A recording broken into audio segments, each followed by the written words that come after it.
Here are the actual factors Harvard admissions officers look for. And no, the biggest factor actually isn't having your parents donating to the university. Number 9. Legacy status. Having parents who went to Harvard dramatically increases your chances of getting in. But that's something Harvard and other Ivy League universities are less than willing to admit. The whole legacy concept has been controversial from the beginning. Applying to college as a legacy is like having a superpower. It's been estimated to double or quadruple one's chances of getting into a highly selective school. It's also roughly equivalent to a 160-point boost on the SAT. In the early 1900s, universities introduced a preference for legacies. They did that just so they could exclude less desirable applicants such as immigrants. For instance, Dartmouth created an almost all-inclusive legacy admissions policy in 1919 that stated, quote, all properly qualified sons of Dartmouth alumni and Dartmouth college officers would be admitted. If one or two of your parents went to Harvard, your chances of getting accepted jumps to 33.6%. These legacies were 5 times more likely to get in than applicants without relatives who went to Harvard. Harvard's class of 2022 is made up of over 36% legacy students, and the year before, the share of the freshman class was just over 29%. Number 8. Harvard endowment. Surprise, surprise. If you have your super rich parents donate money like crazy to Harvard, your chances of admission just went up. But remember Aunt Becky from Full House? Federal prosecutors brought charges against her and 49 other people for a college cheating scandal in 2019. No matter how much money they donated, it probably wasn't gonna get their kids in. So they just decided to do the old-fashioned way of bribery. Those parents allegedly paid a collective $25 million to help their kids get into top colleges such as Harvard, Yale, Stanford, and USC. Unlike the people who got caught by the FBI, America's billionaires don't have to break the law to help their kids get into Harvard. If they didn't go to Harvard, they can wield their money instead through donations. For example, Les Wexner, the billionaire who owns and controls Victoria's Secret, didn't go to Harvard, but he started donating to Harvard back in 1989. He gave Harvard between $1.5 million to $2.1 million each year from 2003 to 2012. In 2013, Wexner's upped his gift dramatically, donating $8.5 million to the university as part of a long-planned building endowment. Nothing weird here, right? But that same year also happened to be the year the first of his 4 children started attending Harvard. Obviously, the donations kept happening. Wexner's 3 other children enrolled at the university in 2014, 2015, and 2017. Having the last name Wexner at Harvard, where your dad regularly donates millions, definitely helps. Another example is real estate mogul Charles Kushner. He's a graduate of New York University. He reportedly gave $2.5 million to Harvard before his son Jared Kushner was admitted to Harvard. In case you didn't know it, Jared Kushner is married to Ivanka Trump, and he's a senior advisor to his father-in-law, President Trump. Having parents that donated a lot of money, your acceptance would be around 40%. And what if your parents went to Harvard and they also donated a lot of money? Your chances of getting in just jumped above 70%. Number 7, Dean's List. Yep, it helps to be on the Dean's List, but it's not the regular old Dean's List we're talking about here that someone with great grades can get on. We're talking about the Harvard Dean of Admission's actual special interest list. If you're on that special list, well, you're pretty much guaranteed for admission. So how do you get on? Well, we just talked about it actually. According to emails uncovered, donations definitely come with certain perks.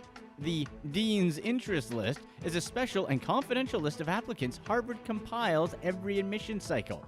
Although Harvard closely guards the details, applicants on that list are often related to or of interest to top donors. But of course, there are a number of other ways to get on the list, such as if the dean owed someone a favor. The ways to get on this list is practically endless, but making it on this list practically guarantees a Harvard degree. Number 6, Geography. Wait, where you live matters to Harvard?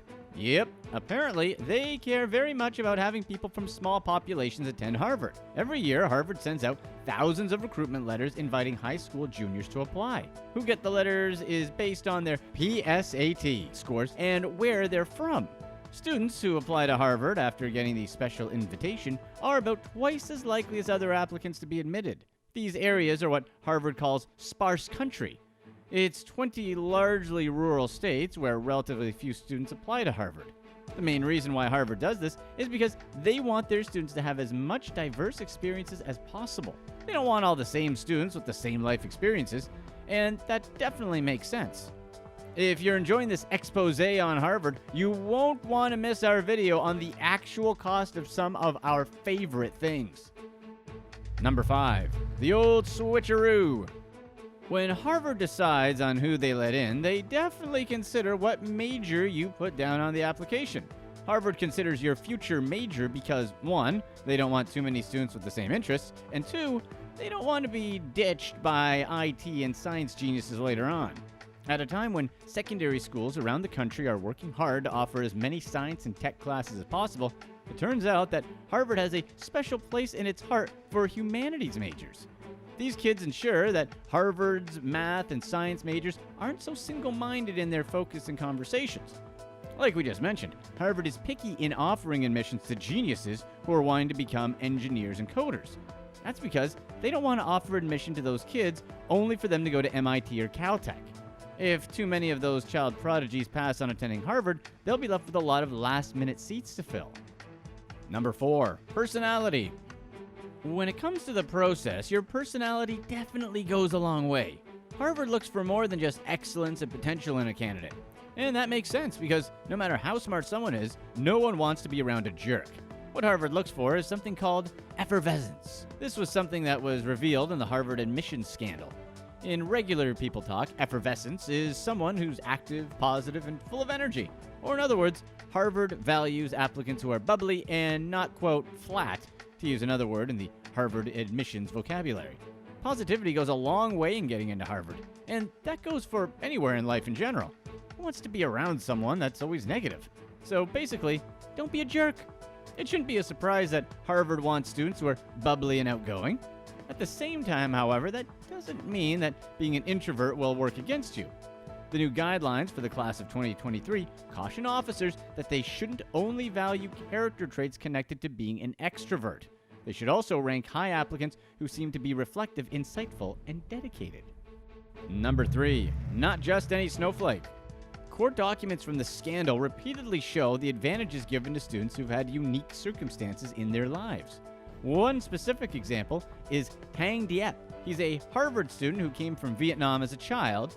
In his application, he talked about being bullied for his accent and how that affected him. In a document totaling at least 4 pages, the reviewers commented on Diep's perfect grades, his incredibly hardworking nature, and his impressive leadership skills.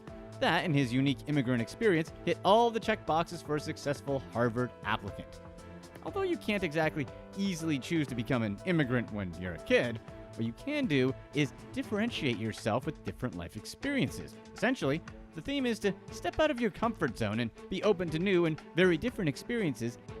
Number 2, athletics. If you're one of the lucky few people that's gifted athletically and you have colleges left and right offering you an athletic scholarship, well, you might as well be ready to sign your name on the acceptance letter. Being a recruited athlete is the best way to get into Harvard. Recruited athletes are admitted roughly 80% of the time.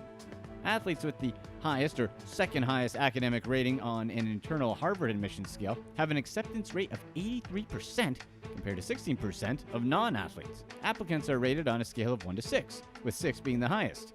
For example, recruited athletes with an academic rating of 4 had an acceptance rate of 70.46%, nearly 1,000 times greater than the 0.076% admit rate for non-athletes with the same academic rating.